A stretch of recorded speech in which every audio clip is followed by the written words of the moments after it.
So welcome to the show today, Tara. It's really great to have you on. So my first question, just before we get into the movie, is when did you first sort of take an interest in the arts and what kind of inspired you to pursue a career? I've been interested in the arts since I was a kid.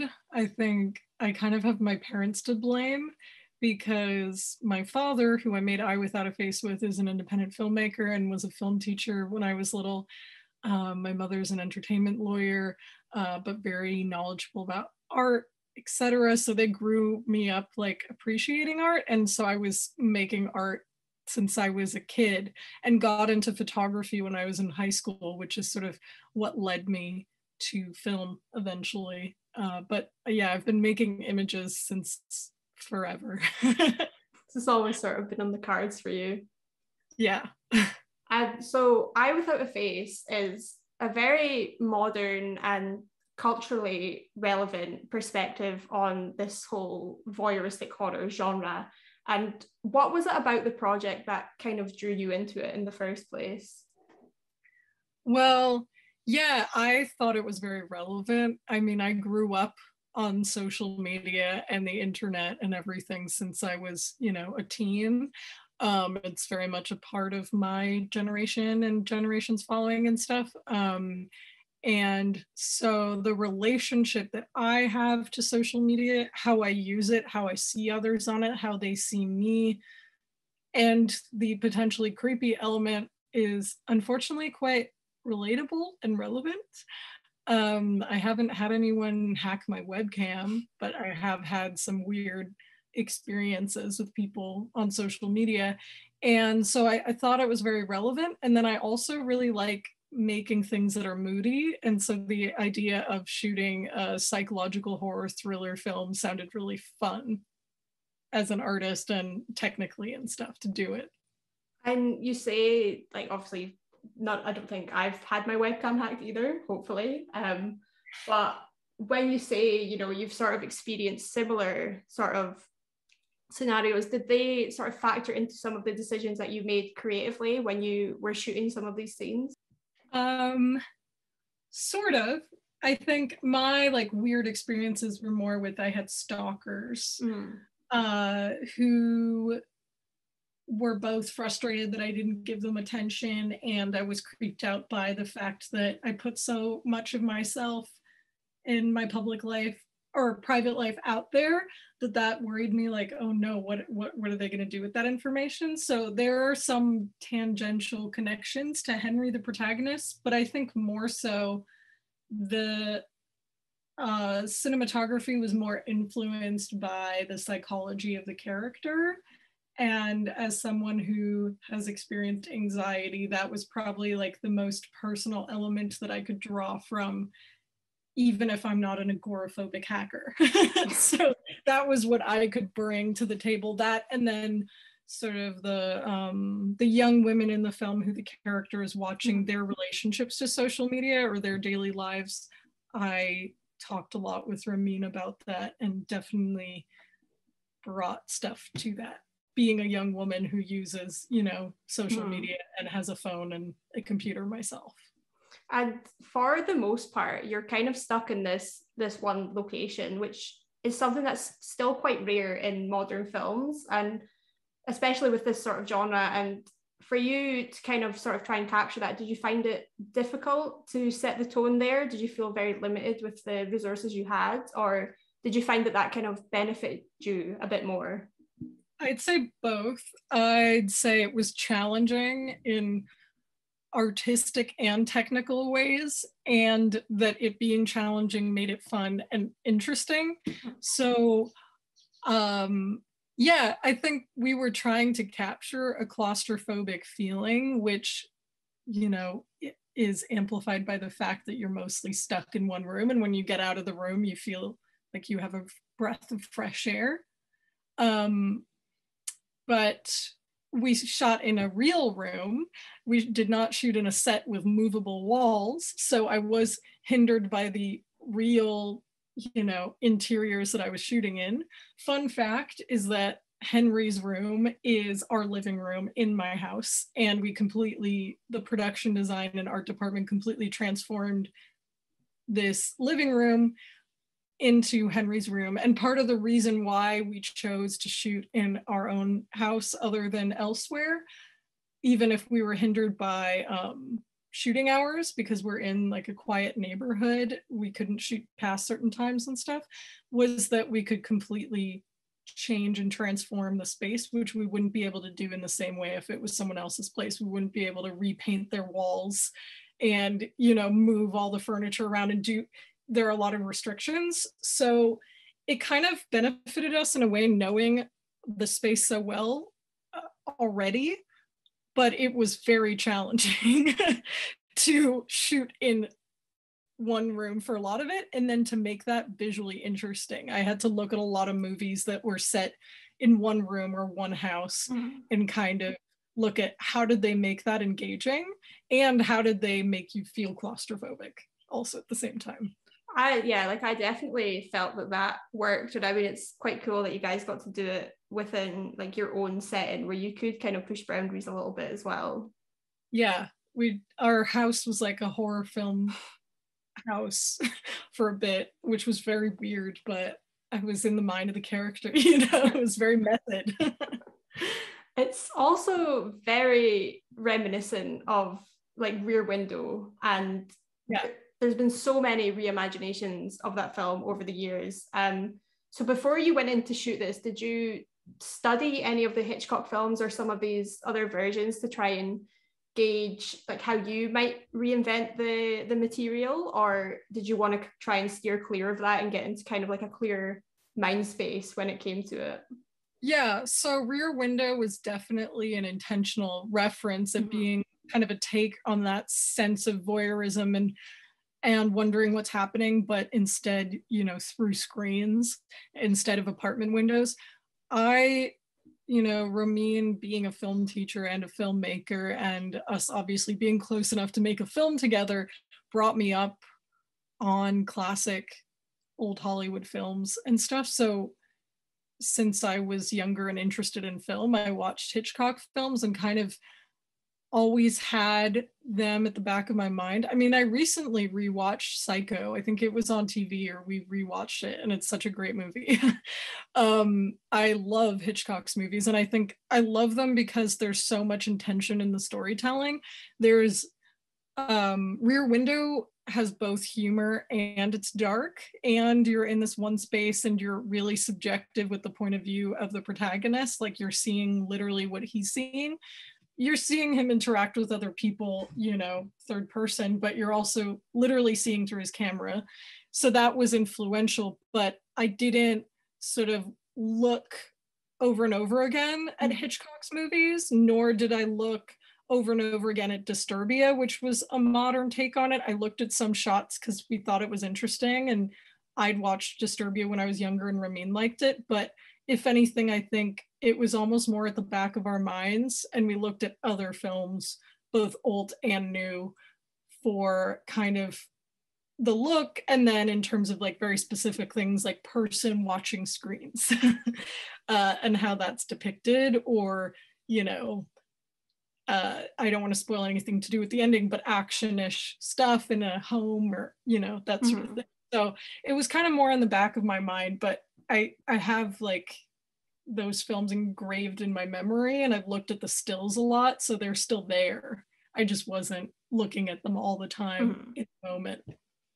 It's really got such a unique spin to it. I mean, you do feel elements of all these other films, like you mentioned, like Disturbia, and I think is it Woman in the Window with Amy Adams that came out. And it's with Eye Without a Face, you kind of touch more on some very realistic and quite disturbing themes. Like you've got the mental health, there's the cyber stalking, there's this kind of social media obsessed culture.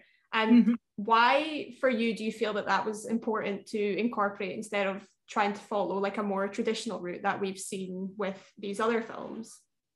Well, Ramin and I are both generally more interested in psychological than just gory or jump scares in general when it comes to horror and thrillers as viewers. So that's why psychology and emotion were always at the forefront of this for both of us. And for me, again, as a young woman who uses social media and who struggled with anxiety and who's had dealt with like the weirdness of it and seen both to myself and others the way in which we project onto each other and think we know people that are complete strangers to us and stuff, that's really relevant. And so it feels important to show. And then I also will say that I personally thought it was interesting, and Ramin thought so as well, hence me shooting it, to have my young female point of view on men watching women and women being observed and all of that. Like there was a lot of intention there in terms of the male gaze and stuff. Because it's not, it's not traditionally, I mean, in general, for example, I don't know if any of our references were shot by female cinematographers, probably not. And most of the films are made by men and are still very interesting commentaries on things. But I think me approaching that from my perspective gives it something new, personally. So, like the gravity of these situations, like these topics as well, that it sounds like that sort of played quite a big role in some of the decisions that you made when it came to portraying that. Yeah, exactly. And I mean, first of all, there's no one way to depict or talk about mental illness or mental health. And this film is certainly not a, depiction of like, this is what it is like to deal with this, and that. And this is the only way that it is. And this is what happens to you when this, and that happens to you. It's not like that. And I think it's often wrong to expect a film to perfectly depict every single element of mental health in it. But I also think that there are a lot of films that deal with mental health that don't actually get at the root of what the characters are dealing with, or just show like, these are shocking things they do or feel, but you don't actually understand, both in an empathetic and a critical way. So here, making a film that's subjective from the point of view of the protagonist, who is on paper not necessarily sympathetic, and you're going into his mind and questioning what's real, what's not, seeing how he feels, seeing how other people feel. I think I don't know, I think we both tried to be compassionate in making it, and it's obviously a genre film, so it's meant to be scary and people will die. But it's hopefully the kind of thing that sticks with you and makes you think about things differently, and not just like, oh, that was creepy, or oh, that person's crazy. But yeah, so I, again, can't relate to the agoraphobic hacker or being a man, but I can relate to anxiety or, other things. So I did try to bring my own experience into the filmmaking. That's what I like really enjoyed about it, is that Henry, obviously he's dealing with his mental health, but it wasn't the central focus of his character. Like, it did humanize him in a way, but it wasn't overdone to the point where you thought, what else is going to happen with this guy, Yeah. Yeah, definitely. Because it is, first of all, like genre film, and then there are multiple characters that you peek into their worlds. And so there's just a lot of layers and things going on. And what sort of message do you think that the representation of each character, because they all kind of stand for different things, and so what do you think that sort of says for today's society? Because I feel like that was a big part of why it was very relevant to watch, and it seemed appropriate in this day and age to release this sort of film. Yeah, I think it's complicated because, first of all, I don't want people to think that with this film we're being like, computers bad, technology bad, don't talk to strangers or anything like that, because it's not that simple.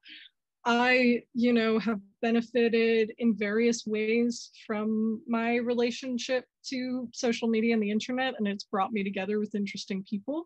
I think it's just both a warning in terms of like being safe or protecting yourself, but then also just, I don't know, a reflection for us to think about how we relate to technology and to one another, and being maybe both more present, straightforward and open, and that we don't need to fixate on like how we're portrayed online or how other people see us. I think that's something like a lot of millennials struggle with, and not in a way that I'm trying to villainize, like, oh, how bad that you care if people think you're cool or not. It's very human.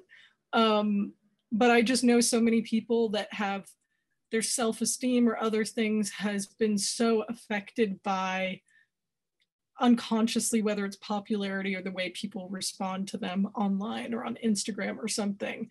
And I think like that's why there's an element of that with the female characters, though not in a way of like they're dumb, but more you see them in their worlds and you see how men respond to them or how men see them. But it's more like representative of just in general the way in which we use technology to interact, and that sometimes it can be weaponized in a dangerous way, or sometimes we can be putting ourselves out there and realize like, oh no, someone can actually access this. But I think just being safe, being compassionate, and realizing that we don't all actually know each other in real life, and maybe to take a step back would be good.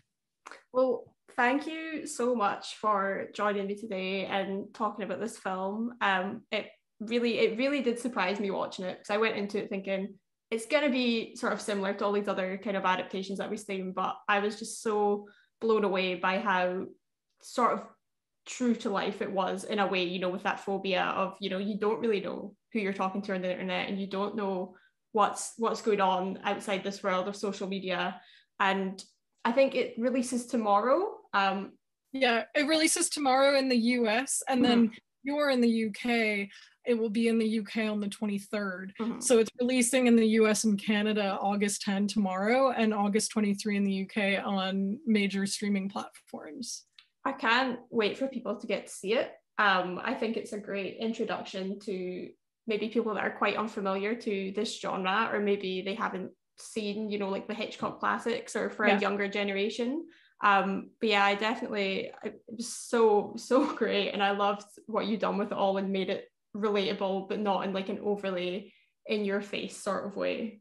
Yeah, I'm glad you enjoyed it. I hope people enjoy it, and I do hope that it makes especially some young folks watch some older films, because I'm all for these amazing new filmmakers, don't get me wrong, but I've like gotten a lot of film education out of watching Hitchcock movies and other stuff, so highly recommend. They do not get old. No, they absolutely don't get old. Well, thank you so much for joining me today. It was great to talk to you. Thank you. It was great talking with you as well, and I hope people enjoy the movie. Me too.